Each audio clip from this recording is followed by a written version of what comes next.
Hello hi, ನಾನು ನಿಮ್ಮ ಬತ್ತಿರಿ ಹುಡುಗ. ಬೆಳಿಗ್ಗೆನೆ ನಮ್ಮ ಮಹೇಶ್ ಬಾಬು ಸಿಕ್ಕಿದ್ರು, ಮಾತಾಡ್ತಾರೆ. ಬಿಡುಗರು ತಿಳ್ಕೊಳ್ಳ ಹೇಳದ್ನಲ್ಲ ನಮ್ದೇನ ಅದು. ಆಮೇಲೆ ಇವರು ಫಿಲ್ಟರ್ ನೀರು ತೆಗಿ ಕೆಲಸ ಬೆಳಿಗ್ಗೆನೆ 6 ಗಂಟೆಗೆ ಇವರು ಇಲ್ಲಿ ಪಂಚರಂಗಡಿ ಹಾಕ್ತಾರೆ, ಆಟೋ ಓಡಿಸ್ತಾರೆ. ಪಂಚರಂಗಡಿ ಹಾಕೋರು ಇವನ್ ಯಾರು ಸರ್? ಇವರು ನನ್ನ ಮಗ ಬಿಸ್ಮಿಲ್ಲಾ ಅಂತ ಚೆಕ್ ಬೋರ್ಡ್ಗೆಲ್ಲ ಕಲ್ಲು ಹೊಡಿತಾ ಇದ್ದಂತೆ.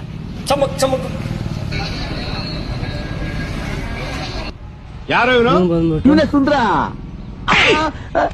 ಅಂತ ಇವರು ಇಲ್ಲಿ ಮುದ್ದೇನಹಳ್ಳಿ ಟೀ ಅಂಗಡಿ ಇಕ್ಕಿರೋ ಅಣ್ಣವರು ಬೆಲ್ಲು ಟೀ ಸಖತ್ತಾಗಿ ಮಾಡ್ತಾರೆ.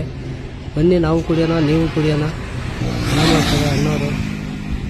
ಇದು ಆಂಜನೇಯ ಟೆಂಪಲ್ ಹತ್ರ ಮುದ್ದೇನಹಳ್ಳಿ.